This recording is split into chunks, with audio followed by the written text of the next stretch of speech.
I just want to share a piece that I wrote on the Last Supper. So the text comes from Luke chapter 22.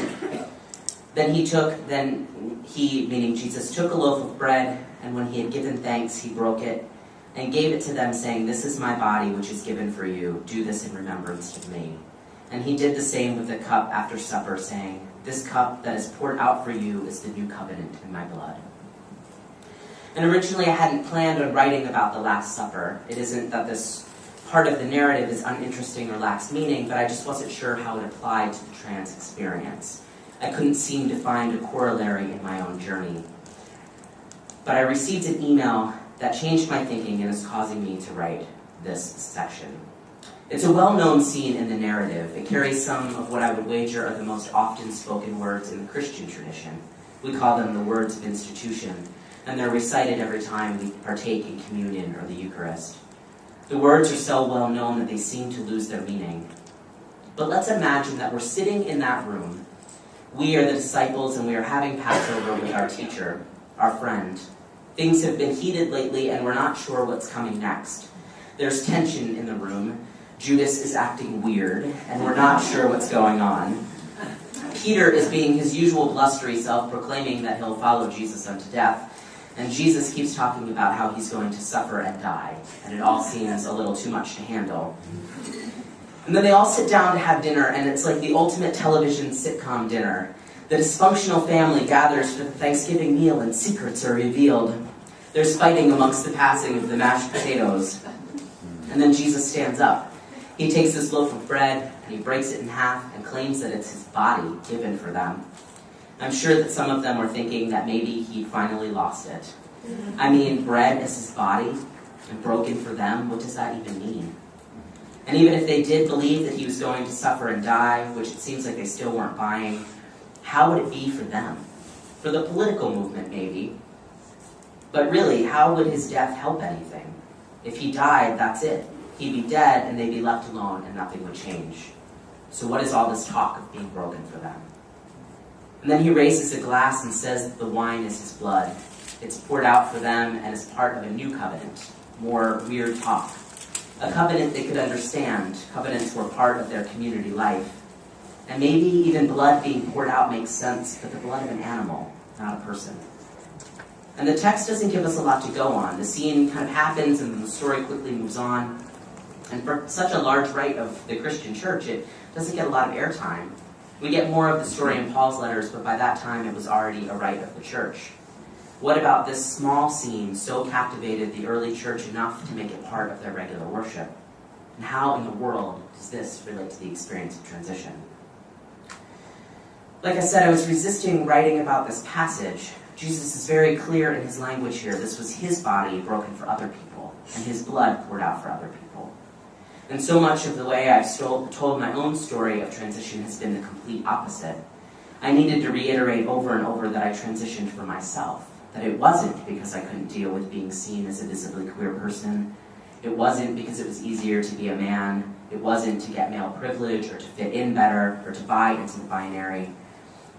And those things aren't the reason that I transitioned. In some ways, transitioning was a selfish act. I needed to be seen as who I really am. I needed to be in a body that was the right body. It wasn't for other people. In fact, the moment I realized that I truly needed to transition was when I realized that even if I lost my family, my partner, and everything and everyone that I cared about, I would still need to do this. That was when I knew that transitioning was right for me. So how could I possibly say that this was my body broken for other people? I have a little sister. She was 10 when this happened. My mom sent me an email saying that my little sister's class was writing an operetta on heroes and that she had chosen me as her hero. Now, my mom hasn't told my sister about my transition, but my sister has seen me since I started transition. We talk on the phone. And in a lot of ways, I know that she gets it, even without being told. She might not have the language, but she has seen me undergo transition, and I'm still her sibling, and she claims me as her hero. And I realize that in some ways, I transitioned for her. As her older sibling, I want my sister to be happy in the world and to be at peace in her own skin. I want her to wake up in the morning, look in the mirror, and love who she sees. I want her to walk through the world with her head held high. I want her to be her most authentic self at all times. And how could I possibly inspire her to be herself if I wasn't being myself? If every time I looked in the mirror, I hated the person I saw staring back at me. If I continued to walk with my shoulders rounded in order to hide my chest. If once I started transition, I avoided coming home to see my family because I didn't want them to know about me. How could I possibly be an example to her if I hated myself and was ashamed of my life? This is my body, broken for you so you understand that sometimes you have to do hard things that no one understands in order to be true to yourself. Sometimes people will hate your body or judge your body, whether because of how it looks, what color your skin is, or who you love with it. But that doesn't matter. What really matters is that you can look in the mirror and love who you are. This is my body, broken for you so that we can both learn to hold our heads up high, so we can learn to look in the mirror and love what we see. This is my blood, shed for you, so that you know that even if you have to bleed, you know you will be okay in the end. So that you know we are family and that the same blood runs through both of our veins, even if you are grafted into the family by adoption or marriage. We are family. This is my blood shed for you, so that you understand that doing the things you know are right, even when people don't agree, isn't enough to make the people who matter stop loving you. Jesus knew that even after he died, he would be remembered and carried on in the lives of the people who loved him. And he knew that by living the life he was called to, even if it meant death, was a better example for the people he loved than playing it safe and living unscathed. And this is the legacy that I want my siblings to have. To know that a life lived truly, authentically, bodily is a life well lived. That to follow your heart, to follow your gut, even if it leads you to scary places, is worth it. I want them to know that no matter who they are, they will be held in my embrace and loved. And so I broke my body for them, so that I could show them that even with scars, you can be okay. To be holy yourself, living holy in your body, is a holy endeavor. This is my body. This is my blood for you. And I hope that, as trans and queer folks, that we can begin to reclaim this text that has been used against us as our text, and to say that this is our story as well, and that no one can take that away from us. And I want to close real quickly with a poem that I wrote, and then we're going to open it up, I think, to take some questions. There's a little bit of PG-13 language in this, but I figure we're all adults here. Christianity is my father, and queerness is my mother, and I am the bastard child that neither will claim. Some days I don't even think my father knows my name. See, I grew up staring down the barrel of a conservative shotgun. I soaked in the literal Holy Bible like rays from the sun. But I cannot help but speak in parables. The stories seep into my bones like the cold, like stones in my pockets that ground me some days and other days sink me. I think thoughts I don't believe, but that will not leave me. I grew up in these stories. I saw Jesus coming in glory every time the sun shone through the clouds, and worried that I would be left behind. Fearful of losing my own soul, I gave up the world. I knew it was either my father or my mother, and so this bastard remained torn.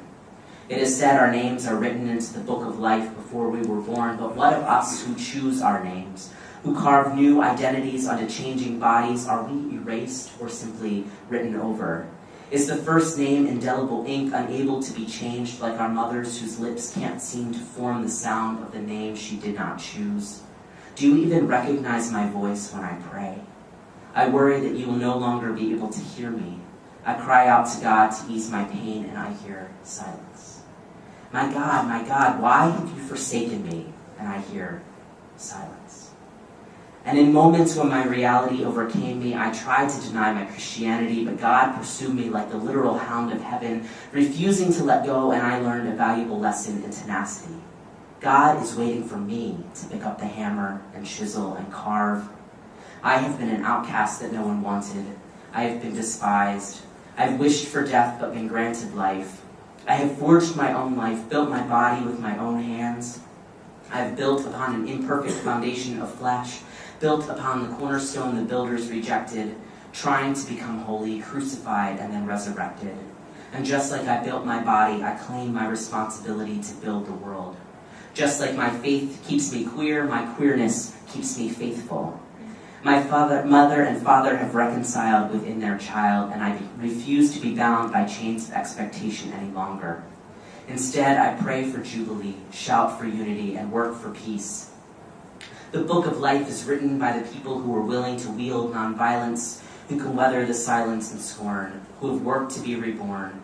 We carve hope into hopeless places, our own names engraved onto pictures with new faces, loved by God in whatever configuration. I am no longer the bastard child, I am the queer son of the queer God, who speaks in parables and new tongues, born of fire, wearing scars, and finally able to recognize myself. Thank you.